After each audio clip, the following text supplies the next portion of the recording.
Welcome, everyone. Good evening. Thank you so much for joining us. I know people have busy and very different schedules these days, and so I appreciate y'all making the time to be in this discussion. You know, as the world shifts literally every day and sort of every moment, I appreciate folks making time to still be in community with one another and be in dialogue and share and spread the love and positivity and, of course, the intellect. So thanks for doing that.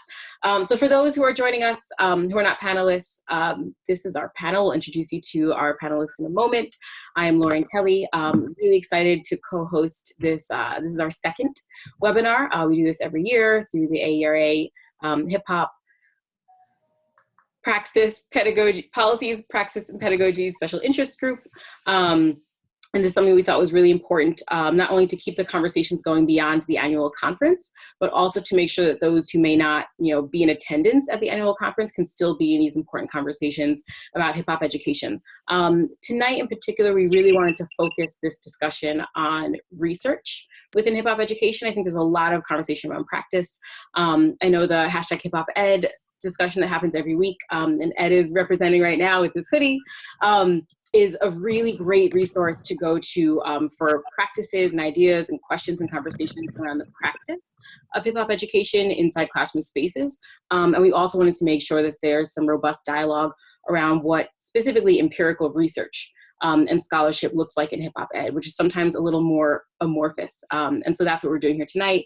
Of course, this 1 hour conversation is not going to be everything. It's really more of sort of a kickstart to this conversation that's hopefully ongoing, to connect you to resources, to ideas, to questions, and of course to each other. Daren, anything you want to add before we get to our panelists? Peace, everybody. Daren Graves. I have the honor of co-chairing the SIG with Lauren. I just want to say, these are very trying times. So I just want to name that for, and I know that we're all going through a lot on a lot of different levels, whether it's school, whether it's family, whether it's money, whether it's health, all that, family. So we just want to name that. And we're hoping, like, I don't know about y'all, but like for the last few nights or last week or so, it feels like hip hop has been saving my life, like literally on Instagram, whether it's D Nice or Ninth Wonder or Primo or whoever's spinning, that's been a great refuge for me, and it's been a great way to build community. So I'm looking forward to that kind of energy in this space. So I'm really happy to be here and sort of take that. Take the energy, the positive energy we'll have here, hopefully. And hopefully this will just be the start of something bigger. So thanks. I'm looking forward to this conversation. So we're going to introduce you to our scholars for the evening. We have Dr. Edmund Adjapong, who, as he mentioned a few moments ago, is a Bronx native in New York City. He's an assistant professor in the Education Studies Department at Seton Hall University in New Jersey, and is also a faculty fellow at the Institute for Urban and Minority Education, also known as UMI, at Teachers College, Columbia University, and is the author of hashtag Hip Hop Ed, the compilation of hip hop education, Volume 1, and co-editor of Volume 2, which is dropping soon, I believe, and they'll talk more about that. So Dr. Adjapong holds a PhD and 3 master's degrees in science education from Teachers College, Columbia University, and received a Bachelor of Science in biochemistry with a minor in Africana Studies from the State University of New York at Plattsburgh. Great. I'm going to introduce Kyesha Jennings, who's an English lecturer and faculty mentor at NC State University, where she teaches first-year writing. Kyesha is a sought-after speaker and has been an invited guest at Virginia Tech University, UNC Chapel Hill, Everett University, A3C Hip Hop Festival, among other places. She's presented at over 15 academic conferences on composition, literature, and hip hop. Her research focuses on Black literature and culture in general, but more specifically, her research centers on Black women writers, hip hop studies, hip hop feminism, and digital media. In 2018, she contributed to the St. James Encyclopedia of Hip Hop Culture. Most recently, her research on Black women in hip hop and digital spaces was awarded the Dvorak Travel Fellowship for the 2020 Southwest Popular American Culture Association Conference and the William E. Brigman Award for a standing graduate student paper in the 2020 Popular Culture Association Conference. Thank you, Kyesha. Hey.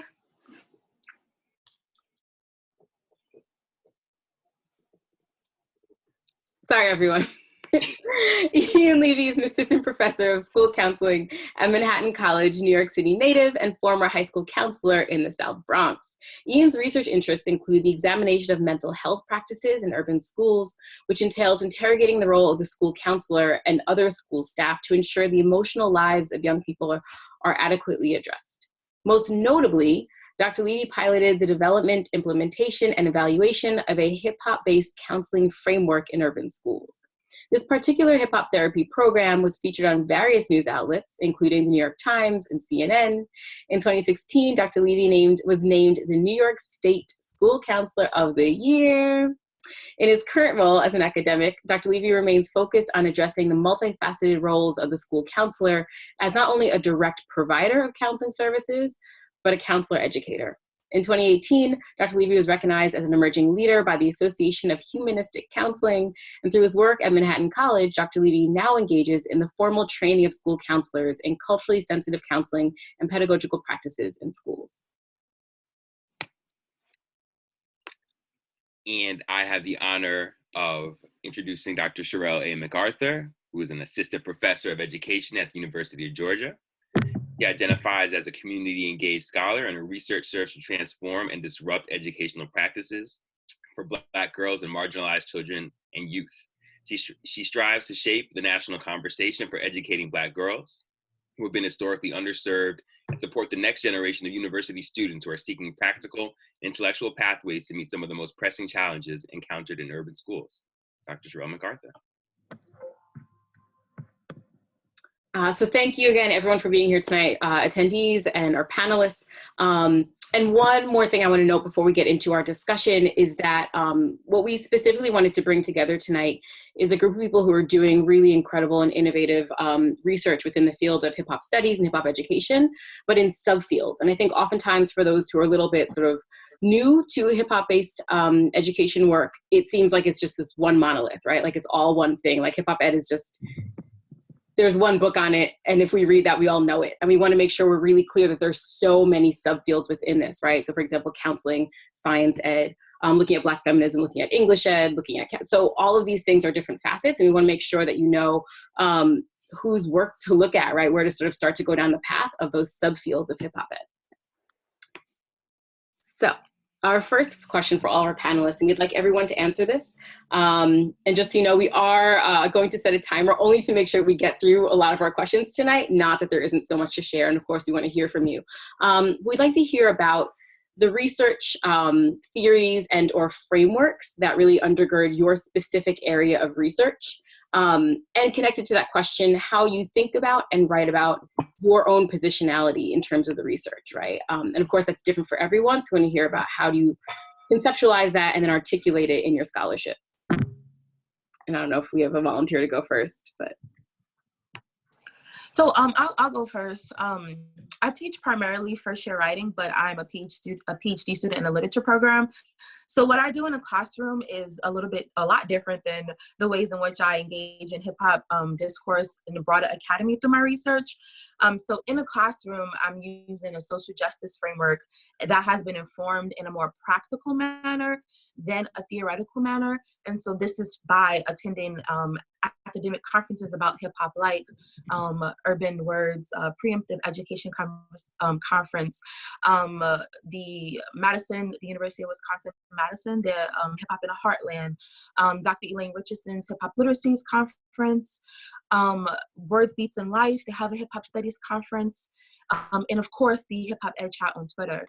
So all that I do in the classroom has been wholly informed from a practical sense, and I rely on the hip hop text to serve as the scholar and or expert. So looking directly at the artists to inform my students about topics around police brutality and racial injustice and environmental racism. And so my primary goal in a classroom is to get my students to be able to think about topics that they probably would not have otherwise been forced or challenged to think about. And then on the other end of the spectrum, it legitimizes the experiences of my students of color. And so in terms of my research, a lot of my research that I write about, I found that I am a reactionary writer, which is totally different than what academia trains us to be. And so as a reactionary writer, something happens or something pops off in hip hop and popular culture. I get an idea and then I write about it. And most recently, I've been paying close attention to digital spaces and how Black folks engage in those digital spaces. And so I have an article coming out about Black Twitter's response to Kanye West and how we use humor to cope and to resist and clap back when people say ahistorical things that can be damaging. And more so also examining the rhetorical choices that Black people made on Twitter. And then the other most recent piece, it has a hip hop feminist lens and looking at Black women's engagement and identity representation or presentation in social media, and more so how they're enacting a digital hip hop feminist sensibility. So that's the framework that I developed or developing and shaping and came up with. I literally finished my paper last night and sent it in like 9 a.m. this morning. But with that article, I am trying to enact ways to celebrate all forms of Black women and girls and the behaviors that they enact in social media that is inspired and mostly informed by the Black women female rap artists, like a Cardi B, like a light-skinned Kyesha, like a Megan Thee Stallion. So what a digital hip-hop feminist sensibility allows us to do is to better understand Black women's ability to kind of subvert these hegemonic tropes and also expand the conversations around sexuality and gender. And so I offer a critical reading of Hot Girl Summer in that piece by applying this digital hip hop feminist sensibility. So for me, I'm kind of like all over the place in terms of like hip hop ed in the classroom and cultural analysis and conversations about Black women and Black people in general and how they engage or kind of interact with hip hop.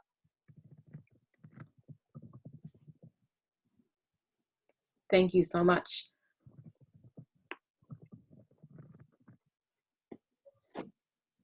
Ian, you want to jump in here? Yeah, sure.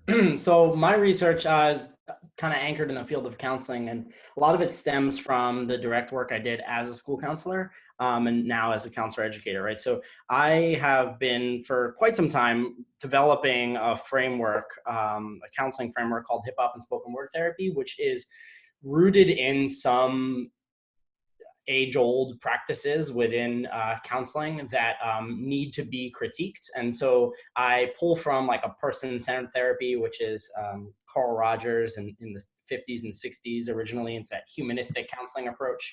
And I pull from cognitive behavioral therapy and some other frameworks that, again, like have some value, but were inherently made by white people for white people. And so they need to be critiqued. And when I reflect kind of on my experiences in and around hip hop, really throughout college, because that's primarily when I started engaging with hip hop and sort of really immersing myself in hip hop spaces, I was really drawn to the different types of sort of cultural or community-based places for catharsis to occur. So I loved how when I would go to a cipher, I would hear really in-depth emotional experiences.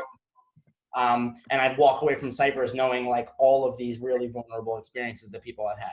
When I went to collaborate in a studio with somebody, I would leave with the same type of feeling, right? And so for me, a lot of sort of experiences in hip hop communicated that there were sort of these community-defined practices for catharsis that must be coupled with a lot of these age-old practices in order to accentuate them. So in a sense, cognitive behavioral therapy, person-centered therapy are inadequate if we do not consider these other spaces that exist within hip hop that have historically functioned as a form of therapy, right? And so what would it be like if we utilized hip hop ciphers to create group norms and dynamics within group counseling spaces? What would it look like if we used lyric writing as a form of emotive and cognitive journaling and had youth write about a specific sort of emotional or behavioral, I'm so sorry, people keep hitting me up, this is the worst. Right, if people had certain sort of emotional or behavioral concerns that they are working through, how could we allow them to use lyric writing as a vehicle to process that? And then they could return to session with their counselor with lyrics. And so a lot of it actually looked like constructing a physical studio within a counseling office and engaging in lyric writing and mixtape making with students as a way to, right, engage in sort of a detailed emotional and cognitive analysis to work through different behaviors and difficult emotional experiences. In terms of positionality, it's directly kind of connected to this, right? Like the first microphone I ever, like the first studio, quote unquote, I ever had in my office, which I quickly learned from my students was not a studio, because they came and they're like, this is not a studio. Why are you saying this is a studio? But it was my mic from my closet at home, right? And so a lot of like the work, I feel like at least a lot of the practical work initially was very much centered in in experiences that I had and things that I had heard from other people, right? Like when I entered like hip hop spaces, I would often hear about people, you know, sort of saying that ciphers or open mic nights were the only place that they could sort through these feelings, right? And so, and I felt that way too in many ways. And so, you know, bringing kind of the studio to the space was very important. And so when I write about the work, it's often done that way. It's a lot of qualitative work, and we'll talk more about sort of particular research designs later perhaps, but it pushes back a lot of against a lot of counseling research, which is largely quantitative and really prioritizes like the outside researcher, right? And folks who are able to like look at counseling processes through a very quote unquote objective lens, right? And doesn't really honor the reality of folks who identify in some capacity with hip hop and then can utilize experiential knowledge to really bolster that counseling process. And so I use, I guess, myself to inform practice, but also to think about how it's important to channel things that I guess I've seen and experienced in and around hip hop spaces in the writing and integration of theory and practice.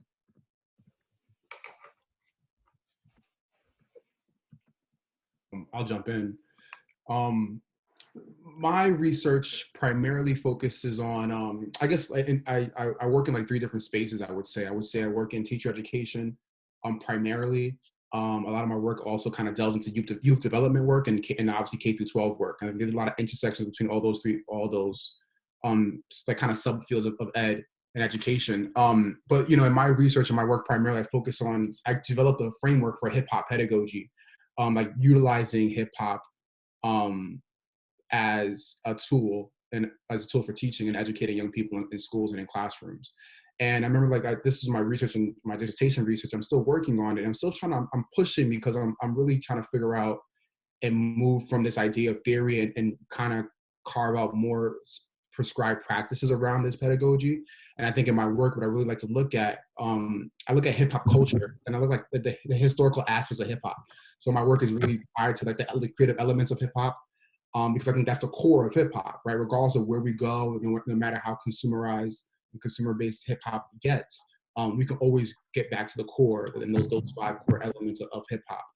So that's kind of where my research kind of extends out of. And in my work in science ed, around youth development, where I run the Science Genius program, where it's a program where kids just go out, initially just like, just go out and write science raps. But Ian and I have done a lot of work around that, around the pedagogy aspect, but also around the social, emotional, and therapeutic aspects of engaging in kind of lyric writing in the classroom, but also having that aligned to content.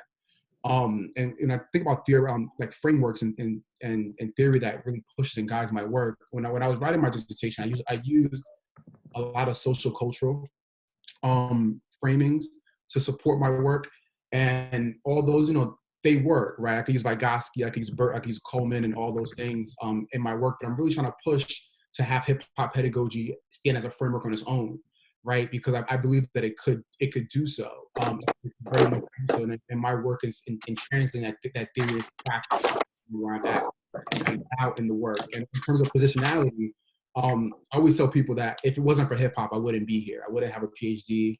I wouldn't even be in graduate school, because if I wasn't allowed to study like my first love and my passion, it just wouldn't be it. Growing up in the Bronx, there were all these phenomena around hip hop and around culture that I just couldn't explain and couldn't describe.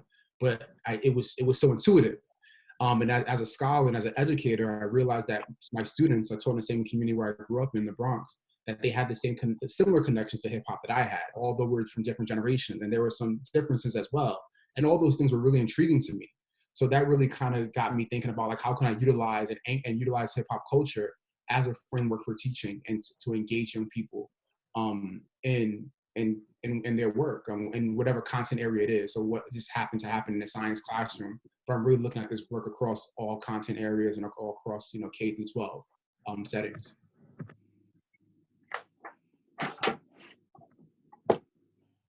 Thank you, Ed. And real quick, folks, I know a lot of the people that we read and the theories that we cite feel very organic to us, and they just sort of roll off the tongue. But when you are sort of mentioning someone, especially when they're like seminal texts or ideas that you think people might want to jot down, if you could just like maybe mention them a couple times or say them a little more slowly. If they're like difficult to spell words or names, maybe even spelling them out, just for those who may not have read all the things that you all have read. Thank you. Dr. McArthur. Yeah, hello all. I'm seeing everybody's like text pop up on the screen when they join in, so that's awesome. I'm going to start with positionality first, how I come to the work before I talk about my work. I'm a storyteller, and I take this lens to my work, meaning when you read my writings, they're going to utilize stories or anecdotes. If you've ever heard me speak at a conference, I'm going to always situate it in some sort of anecdotal tale that usually utilizes myself before I start talking about the girls that I work with. And so I'm going to always connect who I am in relation to the work that I do. I'm a former elementary school teacher. I'm a current teacher educator, and I'm a Black girl who does work with, for, and alongside Black girls. And so I'm always very upfront with who I am because my scholarship is my heart's work, right? I don't write for the number of publications. I write when I have something to say. And I write because Black girls have something to say. And like Edmund, I come to this space of hip hop because of what I call my rap story, how I came to know hip hop, how I came to love it, and the ways that it shaped my life, as well as the main character in my story that shaped my life is why I take the position that I do with Black girls in the work in my scholarship. And so my work centers Black girls, particularly their socio-emotional well-being and identity, specifically in how they construct identity, influenced by their engagement with popular culture. So my work utilizes womanism and Black feminist frameworks, since they are comprehensive socio-historical lenses for framing the educative lives of Black girls in light of the intersecting oppressions that they face, that we face. My work also is centered in critical media literacy. So media literacy teaches learners how to access, evaluate, and produce media. Critical media literacy expands this by encouraging learners to define relationships of power and question social norms. So because our children and our youth are often unaware of the influence of media on their psyche, it becomes even more significant that we as, parents, aunties, whomever, and educators utilize critical pedagogical approaches to aid them in being critically conscious. And so it's important that our instruction supports their ability to read myriad text, to read the world as a text. I mean, look at what's happening right now in our society, right? How can they be more critical in their engagement and how they're analyzing all that they're consuming, right? So we want to create critical producers and promote critical thinking. And so that's the work that I do with Black girls, and we can talk more about it as the webinar goes on. Thank y'all for that. It was great. So what we're gonna do now is we're gonna move into like more of a Q&A type of format. So I'm gonna I think we'll ask like, we have two questions that we want to for sure ask each of the panelists. And and we're also, and I think now is the time, I don't know, I'm not as up on the technology, but I think there's a way you can start putting to the attendees, you can start putting your questions in the Q&A box. So if you have questions that y'all want to ask, I think now is the time to start doing it, and you'll have time to do it throughout the rest of the Q&A. So yeah, so we want to make sure that we're asking questions, and we're going to try and make sure we have enough time to answer some of the attendees' questions as well. So my first question for y'all is like, what new directions are you excited to see the field of hip hop ed research moving towards, right? So what new areas, what new topics or new methodologies or whatever are you guys really excited to see the field move towards? I can jump in first. It's cute. It's ironic, talking about research, and I can clearly say that I've been stepping away from research, like, intentionally for the last year, just trying to take a break from it, because it's academia, and where I want to see hip hop ed work and research go more towards is like more praxis, right? I think there have been a lot of theories that have been developed around and utilized and pulled to inform hip hop and education work. But I want to see more like practical and tangible things that we can utilize in settings to really work for young people, right? Because we do, that's the argument. We do this work for young people, for people in educational spaces, but oftentimes the theory doesn't reach practice. So in my work, I've been really just focusing on like, how do we translate a lot of this theory that kind of evolved and come from hip hop studies work, from historical and cultural context, and develop practices and approaches that are tangible to educators, that are tangible to like higher ed folks, to community folks, to bring these ways of learning that connect to a lot of young people who engage and identify as part of hip hop. Yeah, I agree. Sorry. No, go ahead. I agree. There are educators who are doing the work. There are clinicians who are doing the work. Work or operate within the realms of the academy. So I'd love to see more light shed on practitioners, not just researchers, because they are doing some incredible things, and we can and should be learning, and not for research sake, right? But to improve what we do for who we do it for. And then additionally, I would just love to see more publications, more journals that have those of us who do the work as gatekeepers versus those people who don't do the work as gatekeepers, which isn't really a direction, but you understand what I'm saying. Pop has, and there's been so much great work that has been produced thus far.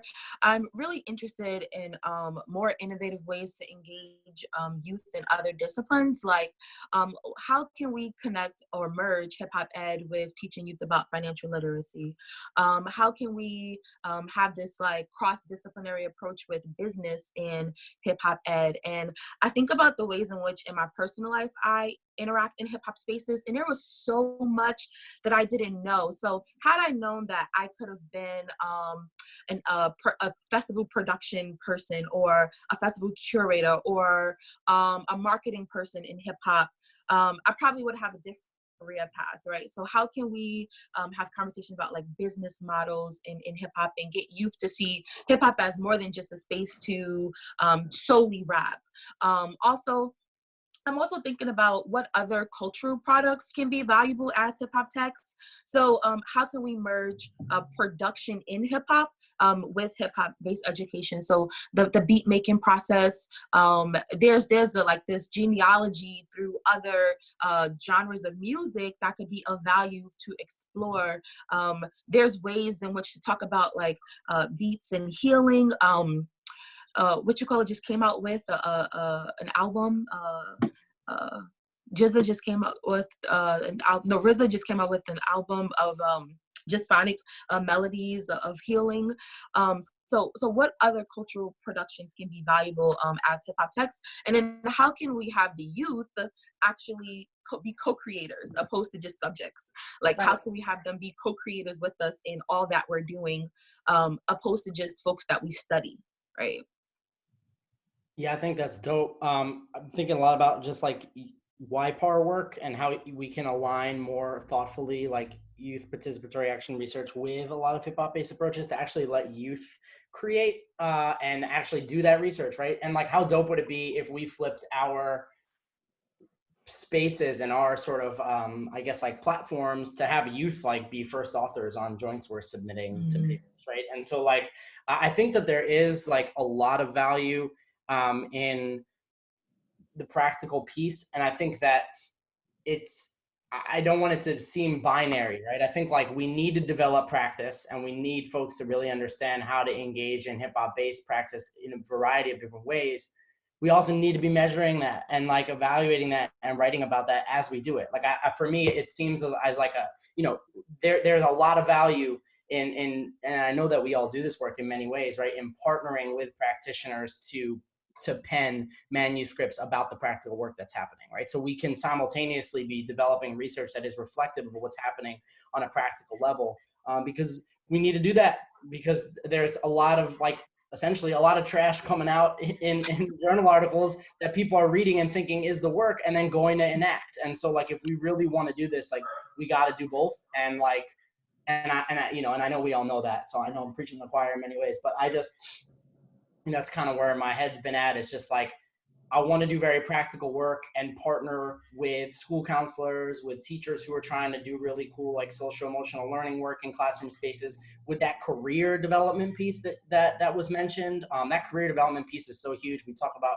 college and career readiness in schools, but all we're really talking about is college readiness. And all we're really talking about is academic readiness to get in. Right. So we're not actually talking about anything really at all in that nuanced way. And so, but how do we do that? We do that by creating and being like supporting the creation of new and dope interventions that address those things, seeing those actually happen in schools, and then also writing about them.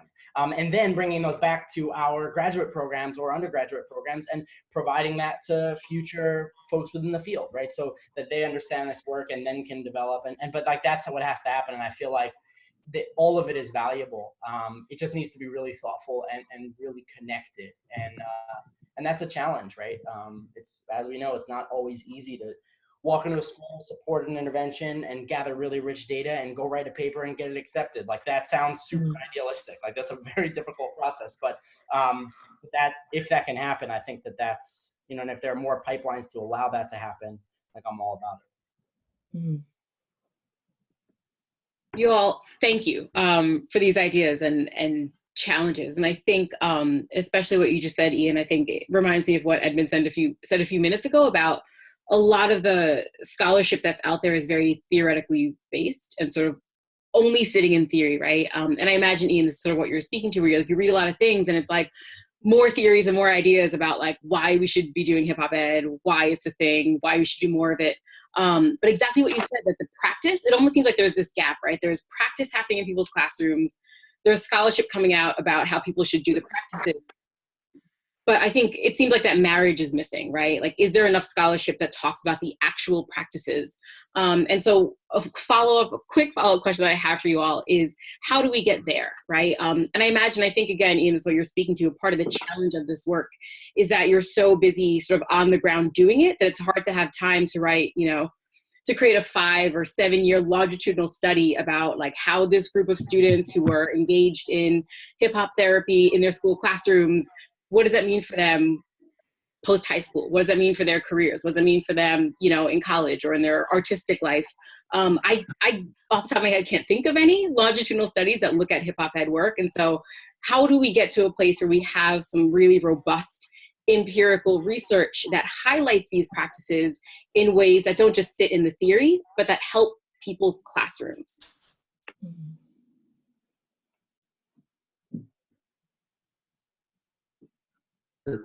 I think I would start with just like, I would, you know, echo what Ian said around like, you know, this work happens in the ivory tower. And as practitioners and clinicians, we work with, you know, I work with pre-service educators. Ian works with folks who are about to pre-service counselors. I don't know the term for them, but like engaging with them to go out, like just kind of like this new workforce of practitioners. And that's a great place to start. But I also think within the hip hop ed community, I think that we're also super siloed as well. And I think that's why, you know, there's, you know, it's so taxing on us. I think it also depends on us to kind of be the ones who are really supporting younger scholars, and I'm a junior scholar as well, but supporting each other and engaging in this work and getting this work out there, since we have the same motives and we have the same goals, and we're all looking for the same outcomes, right? So like, what does this practice look like in different spaces, but also in different contexts, right? Because I'm heavy in New York, but the hip hop pedagogy work could look different in Oakland or in Toronto. It does look different in these different places, but how we collaborate with other scholars, supporting them in their work, and vice versa. I would also take a step back that I think a lot of junior scholars really just don't know how to navigate getting research out there.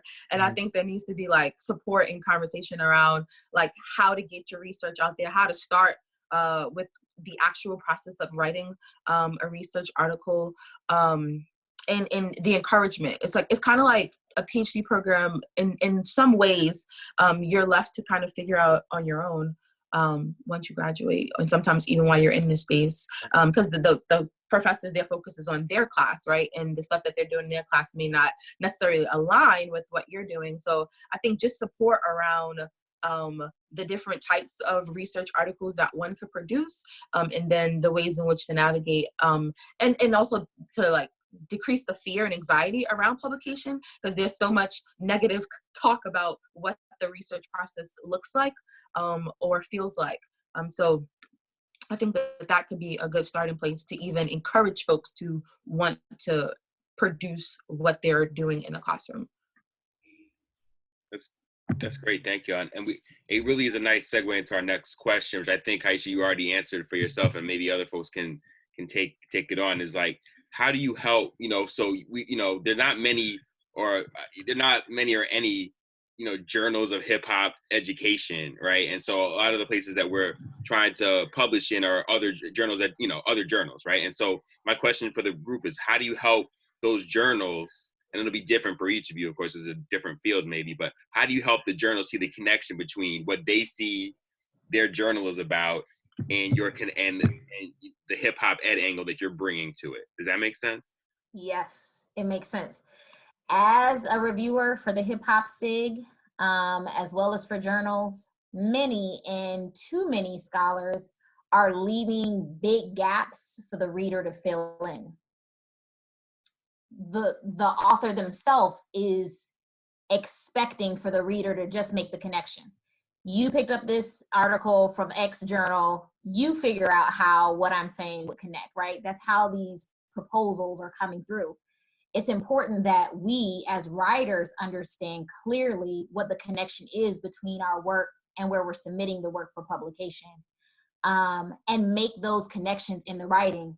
Wherever you're submitting the piece, you make the connection to why this hip hop piece should fit in this Qualitative Studies Journal, or why it should fit into this media journal, or why it should fit. It doesn't matter where you put it, but as you're writing, you should have a clear understanding of why you're choosing to even submit in that particular location. And I think some people look at one part of the name of something and say, I'm just gonna base it off, this work is qualitative, that's it. Even if they don't say anything about how it's situated in a qualitative way, again, that's just leaving for the reader or the reviewer or the editors to say, oh, this is how it all comes together. And I think that's what our job is, right? How is this making sense in how you're conceptualizing it? I mean, we have to write that clearly. Go ahead. Go ahead. Oh, I was gonna say, in my experience, it has been, and when I say my experience, I mean my experience writing about hip hop to folks who may not understand hip hop. So not even talking about like hip hop ed research in particular, but I freelance for the local paper in the Raleigh-Durham area, and the Kanye piece it's the only piece that is about hip hop in the book chapter, and I've always find myself literally tugging with the editors about a cultural reference or a word or a title, and it's very frustrating. And what I've found is I've learned to stick up for myself and be really assertive and confident in what's going to be a non-negotiable.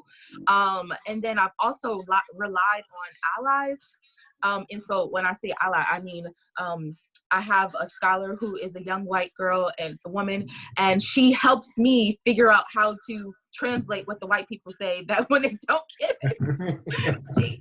She helps me to figure out how to like make sense of and how to just communicate and make it make sense. So that has been my experience. It's been really challenging trying to get those who don't understand hip hop at all to be able to connect to it, or I'm always going back and forth with my editor, but that's outside of academia. But my editor outside of academia, and I've gone back and forth with the editor of the book collection as well. So yeah.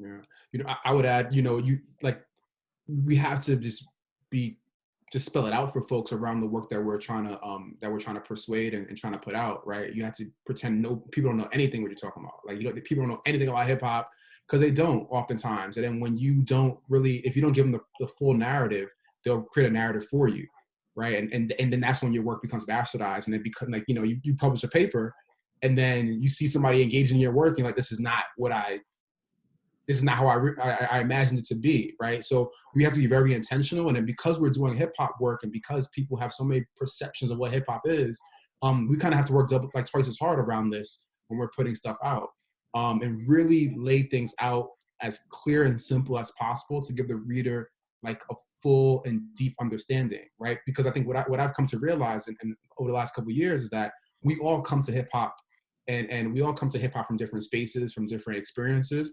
And we all engage in hip hop in different ways. So even if you're submitting to somebody who may have a decent understanding of hip hop, you know, your articulation of your hip hop scholarship might be completely different from how they're perceiving and articulating as well. Have ownership of that, be confident in your work, and really spell it out to them in like real clear, crystal ways that like they can read it and not have to ask you any questions. And I know that's super hard because oftentimes we're so into it. And we love it, and it's hip hop, and it's our passion. But we have to be very thoughtful and intentional about the work that we're putting out and how we're putting it out. Yes. You know? I love that piece about confidence, Ed. Like, we have to be confident in our work regardless of how it is received by the folks who are sending it to. I think that one of the biggest things for me, I'm just like, I'm super emotional, and I get like really torn up when I get things rejected. And so like, you know, it can be really difficult. And so for me, like, you know, it's taken like this kind of like step back approach, like some other folks were talking about, like identifying a journal before we even start writing, right? Like, where am I going to send this, and why am I going to send it? Like, what is the home for this journal?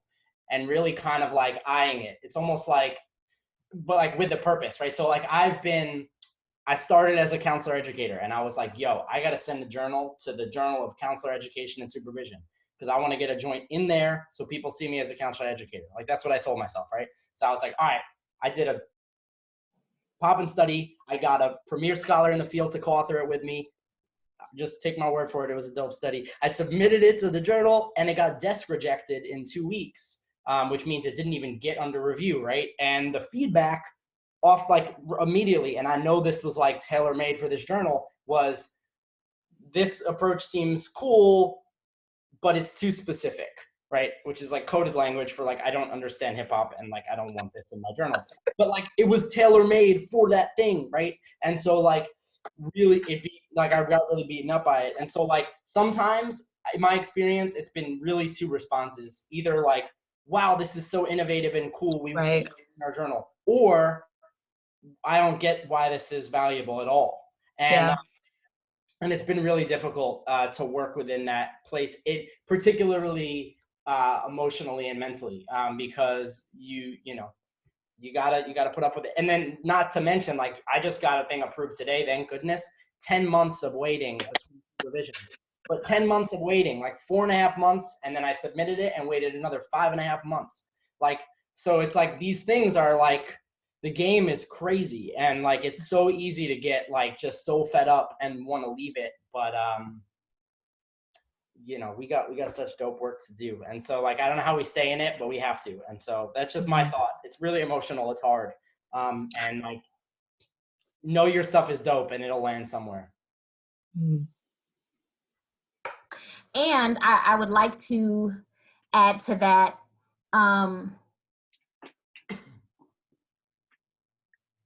trust your work. If the feedback that you're receiving from a journal is helping to move the piece forward, take the feedback. But if you feel like it's digging at it, like I just don't get it, or let's completely whitewash it or rewrite it all together, you have to trust your work, which means either doing what another panelist said, advocating for yourself to the best of your ability in your, your feedback to the editor, or you always reserve the right to, through communication, if it's just not working, to say, I need to pull this piece. You understand? Sometimes we feel like I have to keep it here. I've submitted it here. They're tearing me apart. They don't get the work, but I'm going to keep pushing forward. You can say, well, maybe this isn't a good fit. Maybe this piece isn't a good fit because you have to trust your work. Submit it somewhere else. It is okay to say, at this time, I'd like to just remove the piece from consideration. Yep. And that's a new thing for me, because I figured once it's submitted, you got to just write it out. And if the people who are the gatekeepers don't see your vision, you have a decision to make. And I had to do that recently, because ultimately what they wanted me to do was to write what they would have said. Well, why didn't you use this book? Or that's right. what I actually use with the children. So I can't rewrite it to pretend that I used that book with the children, because that's not what I actually did. So would you like to write this piece, or do you that I'm writing? Because if you want the piece that you would write, then I'd just like to remove my piece, because I'll submit it somewhere else. So we got to trust ourselves and trust our scholarship and trust our expertise. And that doesn't mean that there isn't room to grow. That doesn't mean that we have to walk around with some level of bravado, right? That's not what I'm encouraging you to do. What I'm saying is, if the feedback is not pushing you forward, and you're also not able to constructively come to a place with the editors as you're going under review, you make a decision. You can keep putting yourself through that, keep putting your work through it, or not. And that's a decision that you reserve the right to make. And that's such a dope point. And I wish that was a point that was like really hammered home, particularly like prior to entering the academy, right? Because the messaging we said is like publish or perish, like get as much as you can out, right? And so like you get like some small sign of encouragement, like if you publish it, and then you're like, oh man, I really want this, because if I get this, then that's another pub on my CV towards tenure and all that stuff, and my clock's running out and all that stuff. And so I just think it's so dope, and I really appreciate that. Like, yeah, we can pull it, and to have the ability to pull it and know that it's the right choice is it's not an easy move, but it's an integrity move, and I think it's really important that we do that. Ultimately, if you feel like the integrity of your piece is being lost, there are going to be things that you change. You might have to change this word from that word, or redefine something. All of that is valid. It's making you a stronger writer, right? All of that's valid. But if you feel like the complete integrity of your work is being lost, you have a decision to make. You're going to write, you're going to use their blueprint. You're going to tell me the research that I conducted or not. And that's your right as a scholar. Who are you doing this for? And you're not doing it for the editors. Thank you all so much for that. Thank you especially for this really concrete advice on how to do this work, because this is definitely the stuff that no one tells you. So thank you for saying it and naming it. So we are going to move into our attendee questions. A couple real quick things I want to point out. One is you will feel it out when you're getting feedback that asks you to define things. There are some things that you certainly should not have to define. And there are some things that you do. And I think it's easy for us to say like, oh, well, they just don't get it. They don't get hip hop. They don't get the work. So when I write, I try to think about young people. I've had students who are artists, who are very hip hop engaged and hip hop identified. And I had to explain to them what a mixtape was, right? Because they'd never had a tape in their lives, because they come from a digital generation. So it's not that they're not hip hop identified. They just don't know what that is. And so I try to write as though someone might read this in 20 years, right? I know all of us here read articles that may have been written in 1996. Right. And so you're also writing, ideally, a piece that lasts, right? We're not necessarily writing, and I do want to get to Kyesha talking about how you write for like IndieWire, right? And like these popular cultural spaces, and then how you balance that with your sort of more academic scholarly writing. But I think it's important to keep in mind when it comes to academic writing, we're ideally writing pieces that last. And so we kind of do have to define some terms, right? I've had to have a footnote for twerk multiple times in my citations. And I'm not mad at the editors for saying, I need you to define it. I'm thinking about what if someone reads this in 30 years and that's not the word they're using anymore, right? Before hookup, as we know it now, there was another term for it, right? So I need to define what hookup is now for whoever reads in 2052. And so I think it's also important to think about, it's not just like academic gatekeeping, it's also who's gonna read this. I'm not in control of that. I wanna make sure they can access it. Another thing to think about is that in terms of the reviewers and how much, and editors and how much they do or do not know about the work, the most control we can have over that, outside of obviously writing and shopping our stuff around, is to be editors and reviewers. And I know it's extra work. I know it's sort of more to do on your list of things to do. You have to review every single thing that comes across your email, but I would consider the more you are engaged in reviewing pieces. I certainly have gotten a lot of pieces to review that were about hip hop ed. And I'm like, of course, no matter what I have to do, I'd rather it be me reviewing this than someone who doesn't know about hip hop. And so we have to kind of say yes to these things to make sure we have a growing body of people out there who are reviewing hip hop ed work who know what it is. Yep. Right. Thank you for saying that, Lauren. Completely agree. So I think Daren's going to kick us off with our first question. Sorry about that.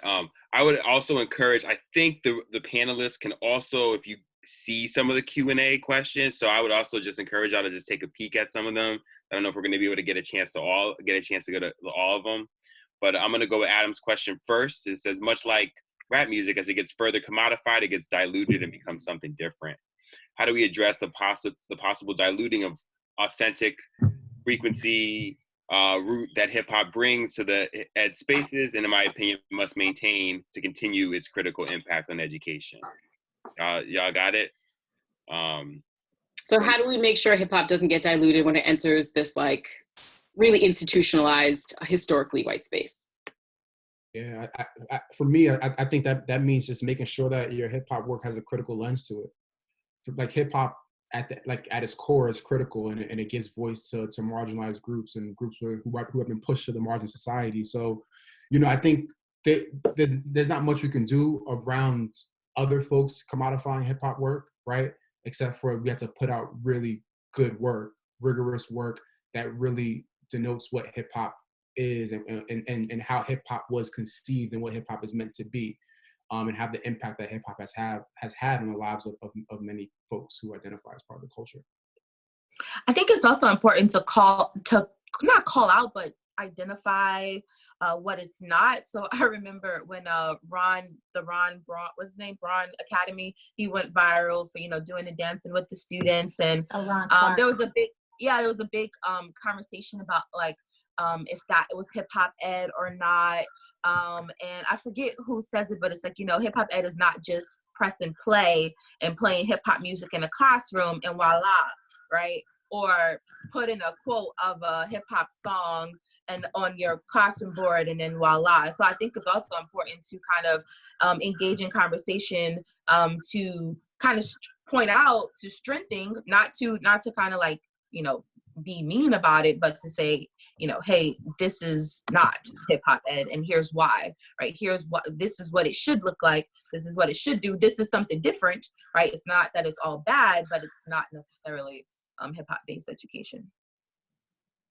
Yeah, I love that. The Academy loves to say like that somebody coined or created something. That seems to be like a really like age-old practice, right? And I feel like in hip-hop work, it's really interesting when people say they created like something that, like, if you want to get technical, somebody in the Bronx in like the 70s created. So it's like, I just want to like credit the culture as much as possible, and I try to do that as much as I can in my writing, and in the frameworks that I try to like talk about in my writing is, again, right, to identify those community-based practices and credit those, right? Like, and I think if the work is a consistent ode to hip hop, I think that's where we credit it. That's where we sort of move away from it being diluted.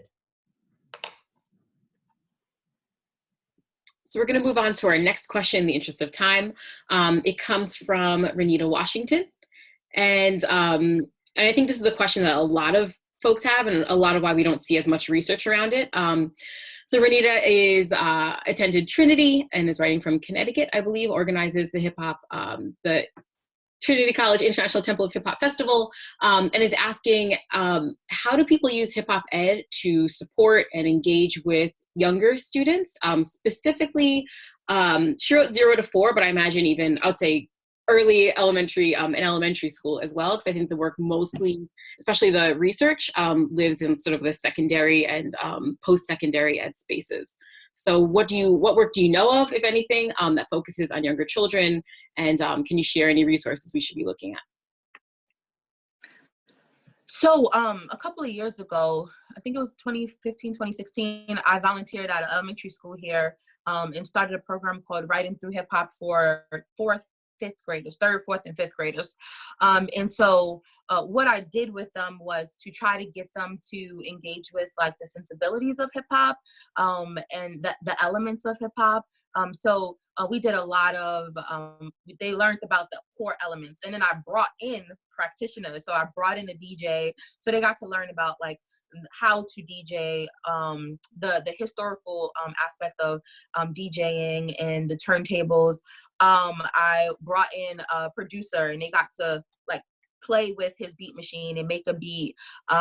They were also challenged to use hip hop to kind of show the agency that they have. So like they had this, and I still have videos of it, and they had these, I gave them utensils and they had to create a beat. And so you just kind of see that younger students, they have the skills and the tools to engage with the elements of hip hop. They may not be able to have like conversations about it in like robust ways, but they definitely can engage with the core elements. So we did like graffiti, and they did a graffiti of like their name, and we got to talk about the history of like graffiti and what that looks like, and the negative connotations of graffiti, and then ways to look at it in more positive ways, and this idea of like studying and analyzing art. So it definitely was more practical and based around sensibility and kinesthetic learning, more than like discussions or analysis or things like that. I think that people tend to think of little people as incapable of being able to engage in rigorous thought processes, and I think that that's based on our ability to teach, because children will be able to do what you teach them how to do. Bettina Love has done work with 5th graders at the Kendesi School, situating hip hop, situating social justice. I have done social justice education with elementary students from 2nd grade through 5th grade, critical media literacy in that space as well. And I go from the viewpoint, as I believe that Tina does, that you teach. So how do we do this thing that's not in a secondary level? How do you do it with the babies? You teach them, you explain, right? You have a definition and you find an age-appropriate way to explain what that term is. I have had no issues with them getting and understanding it. And if you look at what has come out of Tina's work from what she was doing in that 5th grade space, she didn't have issues with them understanding what it was that she was putting in front of them, particularly at a heightened time where, I mean, and it's still a heightened time, but particularly at a heightened time with police brutality and the ways that she was merging all of those things into the classroom space. We just teach them, and we teach them with the expectation that they will learn it if we do what we're doing. Thank you all. We're going to move on to the next question. Sorry, I'm reading them at the same time that I'm processing them. Okay. And I love that there's like whole essays attached to these questions. I wish I could read the whole thing. So real quick, does anyone know about, this is more of a resource question, does anyone know about research that's happening that focuses on community-based, so outside of school, youth development or community programs that are focused on, hip hop culture, hip hop ed? So research or scholarship. And if the answer is no, then folks who are participating, jot that down. That is a gap in the literature, right? That's a space. Well, the Kumba Links, Laura, Kumba Links, they do work in Chicago. That's a community-based hip hop organization. They do work around hip hop theater. and spoken word. The So Hot, out of Wisconsin, isn't that the work of her name is off the top of my tongue. I have her book around here. I can't think of her name. I apologize. But it's So Hot, Saving Our Lives of Our Girls. Ruth Nicole Brown. Yes. They do community work around hip hop and Black girlhood.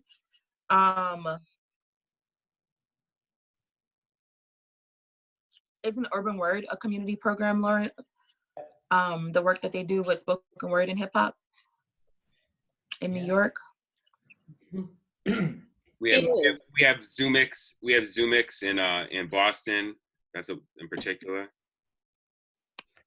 In my work, for folks who maybe, because while there is work happening, I think there's more work that needs to be done, right? And if folks are looking to do that work, I find that a lot of community centers are hungry for it. So like Boys and Girls Clubs, the piece that's coming out soon that I was talking about earlier was about like a dance and counseling sort of program that we did with elementary age youth at a Boys and Girls Club in Dorchester when I was at UMass Boston for a year. And it's like, it was really great work. And, if you show up to a lot of those spaces and want to volunteer your time, oftentimes they're ready and willing to collaborate with you, and you can navigate the always difficult to navigate data collection process. But a lot of people are down to do that work, particularly if you're in the university in any capacity and you pull up to a local community center and just build and talk about starting programming. You can also tap graduate students into running those programs, and it's really cool that you can do a lot of great work. So I would recommend looking at like Boys and Girls Clubs, YMCAs, that kind of local community spaces that might be open for new programming as well. Yeah, Petch teaches beat making in the local library. In Durham, there's a group called Black Space. They do a lot of great, amazing work around hip hop and beat making and storytelling and spoken word. And then Words, Beats, and Life is in DC. They have an amazing, large community program that's been sustained for about 20 years. They're about to celebrate their 20th anniversary. Yeah. Oh, and Beats, Rhymes, and Life, which is similar in Oakland, does therapy work as well. Thank you, everyone, for these resources. I know this went fast. Just so everyone knows, we are recording this session, and we will put it up on the website that Billy so wonderfully put together. So feel free to return to this at any point and get down the notes that maybe you didn't get a chance to. So we do, I know we're at time here, so we are going to close. A couple things I want to share based on the questions and the conversations that came up. It sounds like there's some interest in creating a hip hop education journal. That's not a new idea. So that is a thing that people have. There is a journal that exists in that field, and there are journals that sort of are centered around hip hop studies. Hip hop ed in particular is not a journal that currently exists. We do have the book series that Ed and Ian might want to give a plug for. That is important, and I think it's a conversation we should keep having. Something that's really important to note, though, there's this notion of like, if you build it, they will come. But sometimes you build it and they don't come, right? And so it's a lot of work for people to, put together a whole journal. And if they are not getting submissions of, really rigorous empirical research to put in that journal, then what does that work for? So I think we have to show people that the journal is needed, right? We have to create enough work that folks are like, oh, we really need a space that's just for this. But the work really has to come as well. And so that's something to keep in mind, that we have to make sure we are doing the work if we're asking for that space to also exist. And to your point, Lauren, that you're stating now and that you stated earlier, once that journal is created, there would still not only need people to submit publications, people still would have to be willing to review. Right? So everybody is always looking to bump up their CV for publications, but the service work is where people are like, well, I'm not getting paid for that, so it's okay if that goes. But then who's going to do the work? We keep talking about gatekeepers and who gets to say what is hip hop ed. But where are the hip hop ed people willing to come in and review and sit on panels? And we got to be willing to do the work ourselves and not expect other people to do it. Mm-hmm. Absolutely. And real quick, I see some people, just take a look in the chat. There are specific journals that are focused on hip hop studies. So please jot those down if you're looking at where do I publish these pieces. Another thing that came up, someone asked about partnerships between practitioners and researchers. I don't currently know of a platform that does that work in terms of putting people together, but it sounds like that's a thing that maybe someone can start. Because as you all mentioned, there are folks who are doing the work who would love to partner with researchers. And it seems like there are researchers who are looking for spaces where the work is happening. And folks are just siloed, just waiting for someone to come along and invite them into this partnership. So that's something that maybe we should build.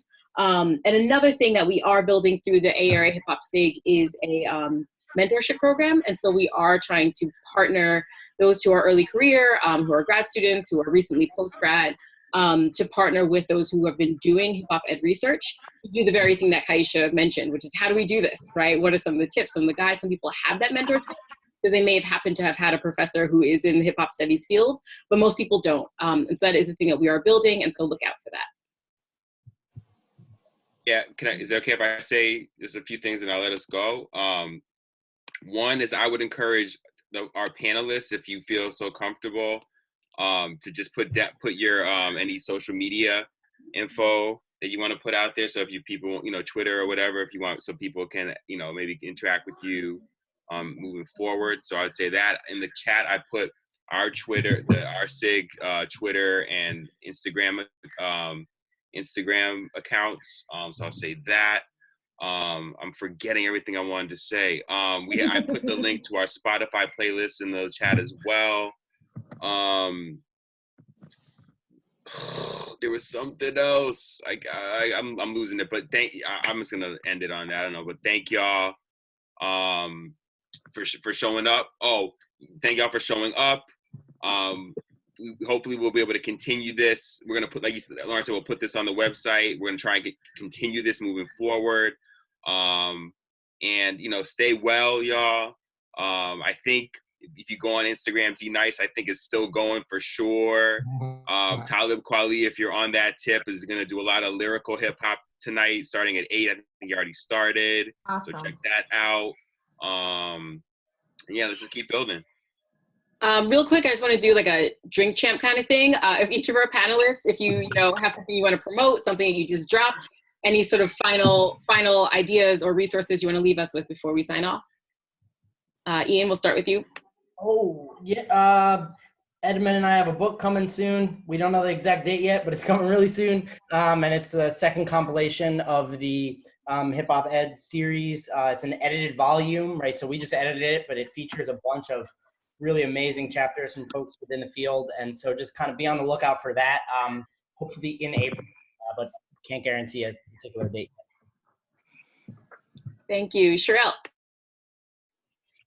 Yeah, my mind literally just went blank. My work is focused on the socio-emotional well-being of Black girls, and I've always included their parents in that work. I am a professor as well as an integrative wellness coach, so I just launched my wellness business. You can follow me on Instagram, Twitter, Facebook at Beyond Well Coach. You can go to my website at beyondwellcoach.com, where I will be able to and address a lot of these socio-emotional issues, as well as how to collaborate with parents and teachers and do all of this work as a community. Thank you. Ed?